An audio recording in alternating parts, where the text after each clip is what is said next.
des magasins fermés, des maisons à vendre. Nous sommes à Revin, dans le nord-est de la France.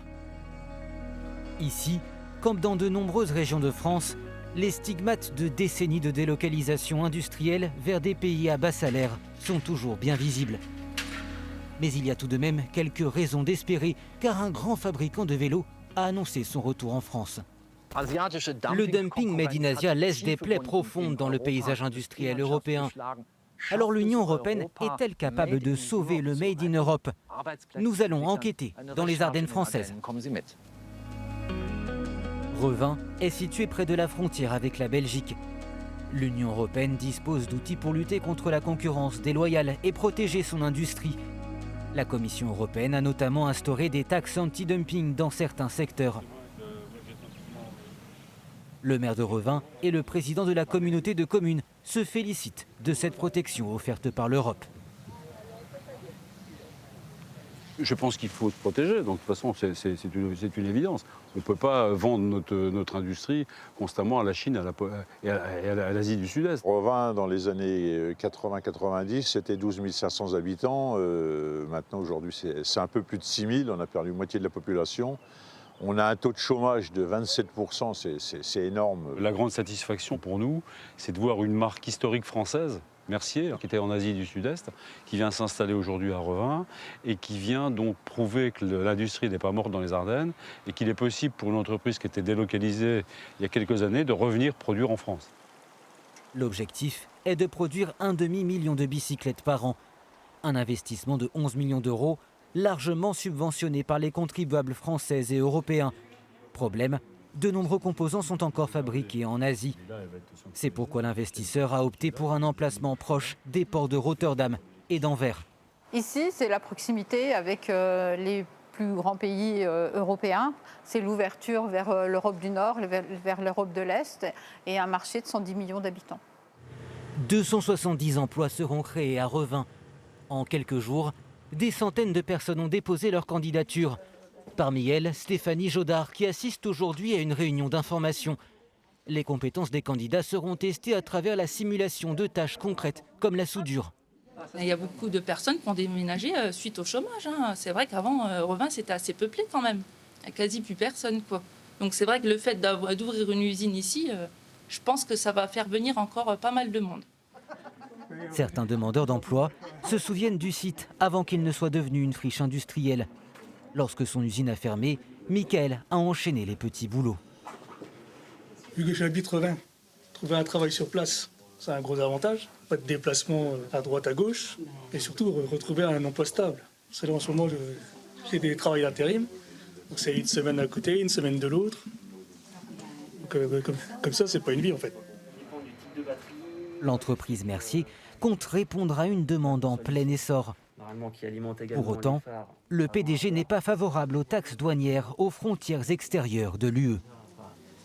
C'est un miroir aux alouettes, cette taxe anti-dumping. C'est un peu compliqué de dire qu'aujourd'hui, heureusement qu'il y a des taxes anti-dumping, mais d'un autre côté, on sait très bien que 80% des fabricants de nos composants sont asiatiques. Je pense qu'on aurait surtout besoin, oui, de réfléchir à relocaliser ces productions ou inciter les fabricants les fabricants mondiaux, en l'occurrence asiatiques, à venir chez nous en Europe, voire en France.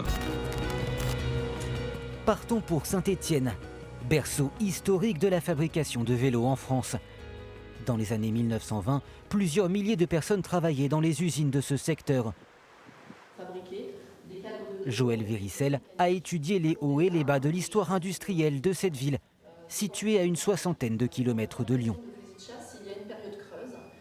En 1886, le Britannique Duncan, champion cycliste, vient montrer le bicycle de sécurité à Saint-Étienne.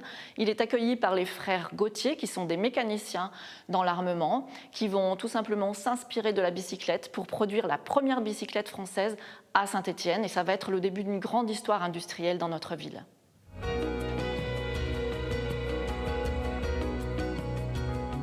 Il y a un fourmillement d'idées, des dépôts de brevets, des inventions pour les changements de vitesse, l'invention du dérailleur qui a lieu à Saint-Étienne en 1911. Donc les années 20, c'est l'âge d'or de la bicyclette, mais il faut se rendre à l'évidence que dans les années 70, avec la conjoncture, les délocalisations, la montée de certaines fabriques étrangères, eh bien Saint-Étienne ne va pas pouvoir suivre le mouvement. Faire revivre l'histoire industrielle, c'est l'objectif de cette start-up de Saint-Étienne qui lance un vélo cargo conçu pour les familles. Un modèle qui se vend bien. Mais comment expliquer cette renaissance des vélos fabriqués en Europe? Donc on ne travaille qu'avec des gens qui sont locaux et on gagne en agilité et en flexibilité. Voilà. En plus, lorsqu'on a des petites modifications à faire, c'est beaucoup plus facile de le faire avec des gens qui sont locaux que de passer des mails avec des plans et puis éventuellement d'être obligé de se déplacer dans des usines en Chine, par exemple, pour faire des produits. L'objectif majeur pour nous, c'est de proposer un vélo réellement produit en France, avec un prix de marché qui soit cohérent avec nos concurrents. C'est un vélo qui a été fabriqué localement, qui n'a pas traversé 2 océans et 15 000 km en bateau.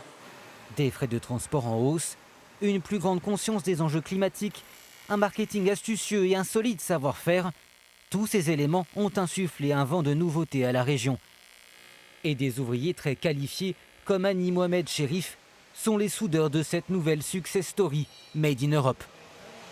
C'est très difficile de souder à l'aluminium pour les personnes qui ne connaissent pas. C'est tout un art en fait. Il faut y aller très vite, il faut pas... c'est très puissant. Mais s'agit-il d'un boom exclusivement déclenché par les exigences d'un marché en pleine croissance, où les taxes anti-dumping promues par l'Union européenne ont aussi joué un rôle? Nous avons posé la question aux dirigeants de l'entreprise.